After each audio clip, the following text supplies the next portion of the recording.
আপনারাও কি বাড়িতে বসে এরকম বানাতে চান? তাহলে সবার আগে জোগাড় করে নিন কিশমিশ, চিনি, বাদাম, সাদা ব্রেড। ব্রেডগুলোকে সুন্দর করে কেটে নিন ছোটো ছোটো করে। তারপর কড়াই নিয়ে নিন দুধ। আমি 1 গ্লাসের মতো দুধ নিয়েছি। আপনাদের মতো, আপনাদের পরিমাণ মতো নিয়ে নেবেন। বাস দুধটাকে সুন্দর করে ফুটিয়ে নেবেন। গরম করে নেওয়ার পর গরম করে নেবেন, নাড়বেন, গরম করে নেবেন। তারপর গরম দুধের মধ্যে দিয়ে দেবেন ব্রেড। ছোটো ছোটো ব্রেডের টুকরোগুলো দুধের মধ্যে দিয়ে দিবেন। আপনাদের মতো, আপনাদের পরিমাণ মতো নিয়ে নেবেন যতটুকু লাগবে। তারপর সুন্দর করে মিক্স করবেন। দুধের সঙ্গে ব্রেডটাকে মিক্স করে সুন্দর মিক্স করবেন। পরিমাণ মতো দিয়ে দেবেন চিনি,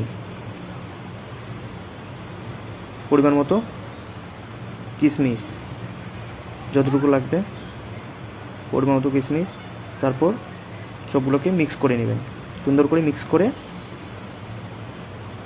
নাড়তে থাকবেন, নাড়তে থাকবেন। যতক্ষণ এটা তৈরি না হচ্ছে ততক্ষণ নাড়তে থাকতে হবে, নাহলে লেগে যাবে। লেগে গেলে পোড়া পোড়া গন্ধ হবে, টেস্ট আলাদা হয়ে যাবে। নাড়তে থাকবেন, নাড়তে থাকবেন। যতক্ষণ তৈরি না হচ্ছে নাড়তে থাকবেন। জিনিসটাকে সুন্দর করে বানাতে হবে যাতে হাতে নিলে চিপকে না যায়। সুন্দর করে বানাবেন, নাড়বেন, নাড়বেন সুন্দর করে। তারপর একটা বাটির মধ্যে সুন্দর করে উঠিয়ে নেবেন, ঠান্ডা করে নেবেন। তারপর ঠান্ডা করে নেওয়ার পর এক হাতে সুন্দর করে মেখে নেবেন। জিনিসটাকে মিক্স করে নেবেন পুরোটা সুন্দর করে, যেটুকু বাকি থাকবে সুন্দর করে মিক্স করে নেবেন। মিক্স করে নিয়ে দু হাতে একটু একটু করে দু হাতে গোল গোল গুলি বানিয়ে নেবেন। আপনাদের সাইজ মতো গুলো করে বানিয়ে নেবেন সুন্দর করে। সুন্দর করে বানিয়ে নেবেন। তারপর এক হাতে মাঝখানে চেপটে দেবেন। চেপটে দেওয়ার পর সুন্দর করে চিনির মধ্যে মিক্স করে নেবেন। চিনিটা চারিদিকে লাগিয়ে নেবেন।